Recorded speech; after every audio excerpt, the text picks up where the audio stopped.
Welcome back to Lost in the World. We are doing another upcoming essential info video for the cute little panda thing? Sayu. Okay, so look, Sayu is a 4-star Claymore user, and off the bat, let's make this very clear for everyone. Sayu is a support unit, an Anemo-based support unit. We're going to break down her, I believe it's her, skills, what she brings to the team, and what type of character she is, so you can decide whether or not it is worth saving for her. So let's get into it without further ado.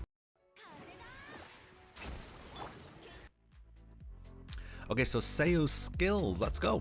Claymore user, so has 4 consecutive Claymore swings.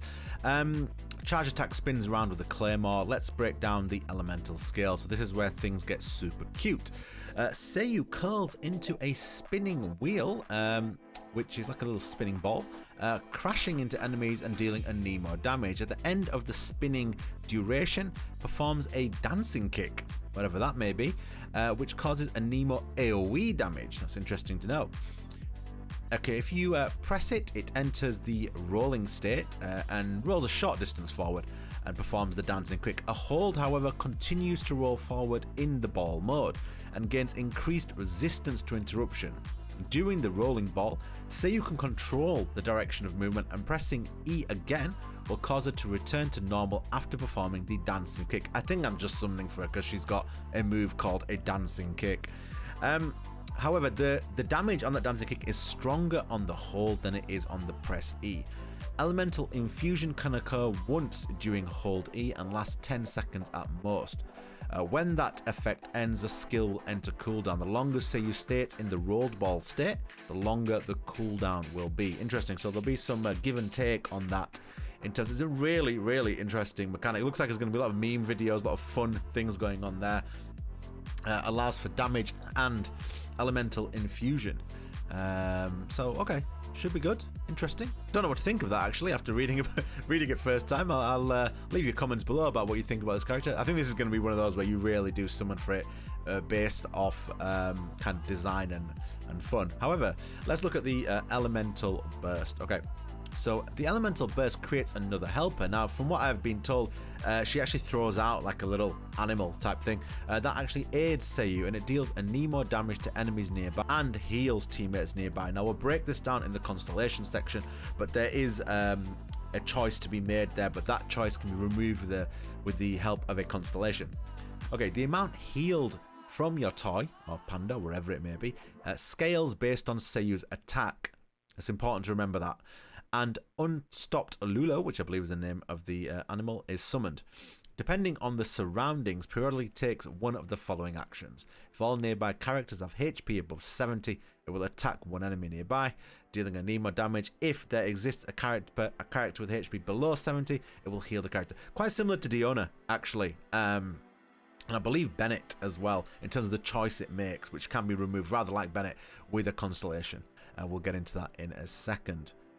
Okay, so basically, she seems to be some kind of Anemo damaging, elemental spreading character with her E, and with her Q, she seems to be able to deal damage or heal. Now, we're going to break this down further in the passives and the constellations, but I believe you'll have choices to make when it comes to stat scaling with Sayu. Okay, let's go into the passives. So passive 1 with her is going to be a godsend for mobile phone players. Passive 1, are you ready for this, mobile phone players? Cue the music. Sayu, when she is in the team, some wild animals, and it specifically says this in the description, such as crystal flies, will not be alerted to your approach. This is not a drill, mobile players. This is not a drill. Okay, passive 2. When Sayu triggers a swirl reaction, all party members recover 300 HP, which is a flat number, and an additional 1.2 HP for every point of EM Sayu has. Okay, this is what I said about choosing statistics. So previously her E scales off attack, but her healing scales off elemental mastery. Important to remember. This effect can be triggered once every 2 seconds. Now think about this. On her E, okay, she can swirl and trigger swirls. And on her E it says, let's have a look. Now, the important thing to remember, elemental infusion, such as Hydro and whatnot, can only occur once during the hold E. The longer you hold it, the longer the cooldown. So I think there's going to be some kind of balancing if you want to get optimal healing out of Sayu here. Her second passive, the animal she summons by Elemental Burst receives the following traits. When it heals a character, the other party members next to the target characters will receive 20% of the amount healed.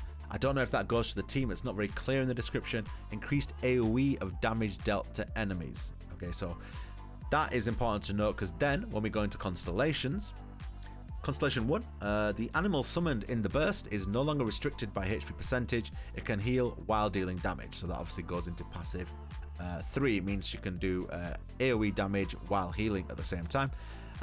Constellation 2, when pressing elemental skill, her ball mode, damage dealt by the ball mode increases by 3.3%. When under the effects of the hold skill, every 0.5% damage dealt by the ball increases by 3.3%. Maximum damage increase by this method is 66%. That's not translated brilliantly. It's not very clear. From my understanding of that, it's a straight damage increase while in ball mode. And for every second you're in ball mode a bit longer, it increases it by 3.3%, up to a maximum of 33%. Yeah, that would make sense. Every 0.5 seconds, I think that's meant to say, to be honest. Every 0.5 seconds, that would make sense mathematically. You get a 3.3% damage bonus. It's 10 seconds maximum, so the maximum would be 66%. I think that makes sense. It might not, to be honest. Okay, C4. C recovers 1.2 energy every time she triggers a swerve reaction. This can occur once every 2 seconds. We don't know the cost of a burst yet, so that might be useful. It might not be. C6, for every point of EM Sayu has, the animal summoned receives a 0.2 increase in attack, which means she no longer requires that much attack scaling. Maximum attack increase by this method is 400%. Finally, increases the animal's recovery by 3 points. Maximum increase by this method is 6,000 points. So I think EM will be the way to go on Sayu. Overall, seems to be a healing damage hybrid. I think my first reaction is split damage characters are not always great. I think it's always better to choose one path and go down it. In this case, I believe Elemental Mastery will be the way to go if you are looking for a healer that can spread elements around and cause swirl reactions. Seems to be the way to go. Will she be big in the meta? Depends how difficult content gets in the game. How strong is Swirl? How strong is that Elemental Mastery? Well, the Elemental Mastery buffs are out and Swirl has been buffed massively. So Sayu just might be very strong in this new meta we've got now, with Swirl being so strong and Elemental Mastery buffing Swirl so significantly. Could be Sayu, could be the go-to healer going forward. But that is it really for Sayu. If you have any questions, please feel free to drop a comment. What do you think of Sayu? Are you saving? Are you summoning? Are you going for her? Are you going for her just because she literally rolls into a ball and smashes into people and summons furry animals? Let me know. Take care. Thank you for watching. If you enjoy this, please hit a subscribe. It helps me out a lot. And we are going to be giving away a lot of kazuhas, a lot of yoimiyas, and a lot of ayakas. We're planning to do a 100,000 giveaway, Primogem giveaway for Ayaka, as she is a flagship character and it will be the birthday of Genshin Impact. And I've given away over 500,000, 500,000 Primogems on Twitch. Go to the Twitch link in the description below or in the pinned comment to get involved. Peace out, take care, thank you for watching. I hope this helps some of you save, and I hope it helps some of you decide what to do with your Primogems. Take care, everyone.